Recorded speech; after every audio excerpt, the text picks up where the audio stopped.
हरिद्वार में अंतर्राष्ट्रीय महिला दिवस के अवसर पर आयोग की ओर से महिला आयोग आपके द्वार अभियान के तहत महिला जनसुनवाई कार्यक्रम का आयोजन किया गया।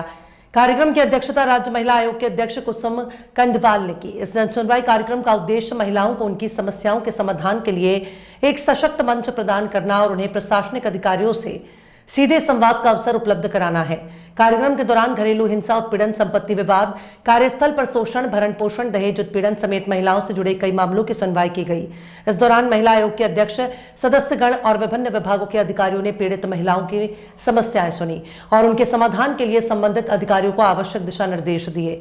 साथ ही कार्यक्रम के माध्यम से महिलाओं को उनके अधिकारों के प्रति जागरूक करने और उनकी समस्याओं के त्वरित निस्तारण का भी प्रयास किया गया। उत्तराखंड राज्य महिला आयोग के द्वारा प्रत्येक जनपद में 9 तारीख से लेकर और 13 तारीख जन सुनवाई चल रही है। आज हमारा तीसरा दिन है और आज हम लोग हरिद्वार में बैठे हैं। हरिद्वार में लगभग अब तक मुझे लग रहा है कि 25 के आसपास केस सुनवाई यहाँ पे हो गई है और कुछ केसों के निस्तारित संबंधित विभाग के अधिकारी बैठे तो हमने वो निस्तारित कर लिए हैं और कुछ हमने आयोग में बुलाए हैं, कुछ हमने पुलिस को भेज दिए हैं जो कि हमारी जांच के लिए गए हैं।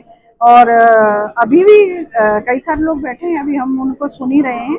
और उत्तराखंड राज्य महिला आयोग जो महिलाएं हम तक नहीं पहुंच पाती हैं, दूरस्थ क्षेत्र की, आर्थिक रूप से कमजोर है, किसी तरह से वो मानसिक उत्पीड़न झेल रही हैं, तो हम जिला मुख्यालय में जाके स्वयं जाके और उनको सुन रहे हैं। वो हम तक पहुंचे, हमने पूरा प्रचार प्रसार की, आपके माध्यम से भी हम कह रहे हैं कि कोई भी किसी तरह से भी अगर पीड़ित है तो उत्तराखंड राज्य महिला आयोग आपके द्वार पे है, आप आइए और अपनी शिकायतें आप लोग। किस प्रकार की समस्या सुनी जा रही है महिलाओं को?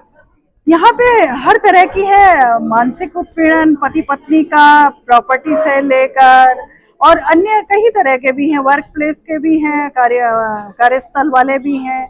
और जो वर्क प्लेस वाले हैं वो हमारे पास ऑफिस में, हमारे आयोग में भी आए हैं, उन्हें हम प्रॉपर सुनते हैं और निश्चित ही विभिन्न तरह के केसेस यहाँ पे आ रहे हैं। कैंप का आयोजन सिर्फ आज है या आगे भी किया जाएगा? नहीं, ये मैंने कहा 9 तारीख से लेकर 13 तारीख तक समस्त जनपद में जिला मुख्यालय पे ये आयोजन किया गया है और आज तीसरा दिन है हमारा।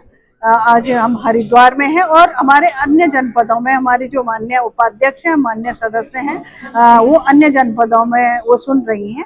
तो पूरे प्रदेश में 13 जिलों में हम लोग अपनी जो सुनवाई है, जन सुनवाई है, उसे हम सुन रहे हैं और निश्चित ही महिलाओं के लिए हम हर समय खड़े हैं। कोई भी महिला किसी तरह से भी प्रताड़ित है वो हमारे पास आए। और मैं तो माननीय मुख्यमंत्री जी पुष्कर सिंह धामी जी का आभार व्यक्त करता हूँ, क्योंकि वो तो बहुत संवेदनशील महिलाओं के केसेस में रहते हैं। और निश्चित ही उत्तराखंड राज्य महिला सरकार दोनों मिलके ही महिलाओं के लिए कि वो किसी तरह से भी वो प्रताड़ित ना हो, उनकी सुनवाई हो, हम लोग उनके पास हैं। नाम वर्षा शर्मा है। जैसे जन सुनवाई चल रही है महिला आयोग की, आप एक समस्या लेके पहुंची, क्या है पूरा मामला बताएं? पूरा मामला ये है कि दिसंबर 2025 में मेरे द्वारा, जो वर्तमान में जिला कार्यक्रम अधिकारी के प्रभार में कार्यरत हैं धर्मवीर यादव, उन पर जो है यौन शोषण का, इन्होंने मेरा यौन शोषण किया था, इसलिए मैंने इन पर आरोप लगाया था। शिकायत स्थानीय परिवार समिति के समक्ष दर्ज कराई थी। आज विगत 3 माह से अधिक का समय हो गया, इसमें निर्णय नहीं आया।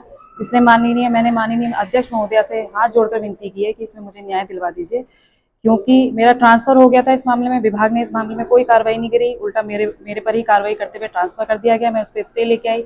जब से मैं काम कर रही हूँ मुझे परेशान किया जा रहा है। मेरे संपर्क में आने वाले स्टाफ को, आंगनबाड़ी कार्यकर्तियों को, उन्हें परेशान किया जा रहा है।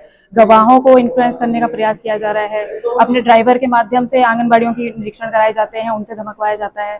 इस तरह मेरे पति की शिकायतें की जा रही हैं अपने संपर्क की आंगनबाड़ियों, क्योंकि जहाँ मैं वर्तमान में तैनात हूँ वहाँ ये 7 साल से तैनात थे।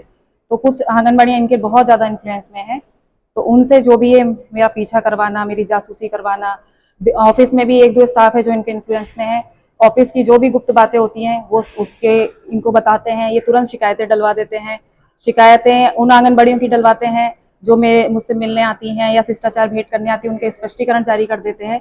इस तरह के हथकंडे अपना रहे हैं। मेरे को अवकाश तक देने के लिए 1 दिन की सीएल के लिए भी तरसाते हैं। जैसे आपने शिकायत की है, मैडम ने कहा इस पे कार्रवाई होगी, हम निष्पक्ष जांच करवाएंगे। विभाग में सभी उच्च वर्ग के अधिकारी पुरुष वर्ग हैं, सारा खेमा एक तरफ हो गया है कि ये महिला है, ये झूठ बोल रही है। अगर उच्च पद पे कोई महिला आसीन होती वो शायद मेरी बात सुनती। इतने बड़ा आरोप के बाद भी आप जिले का बैठे हुए हैं, वो ऐसा क्या मामला क्योंकि है? मैं सच्ची हूँ और मेरे ऊपर इन्होंने ही षड्यंत्र करवाया, मेरे पर भ्रष्टाचार के आरोप लगाया, उसको लेके ब्लैकमेल करते रहे। उस पे इन्होंने यौन शोषण के लिए फेवर मांगा मुझसे, सेक्सुअल फेवर मांगा, मैंने नहीं दिया। मैडम आपको उसके बाद ये सारी बात हुई है। आयोग में आने का भी निमंत्रण दिया है मैडम ने, अगर आपकी समस्या का समाधान बिल्कुल जाऊंगी मैं, बिल्कुल जाऊंगी।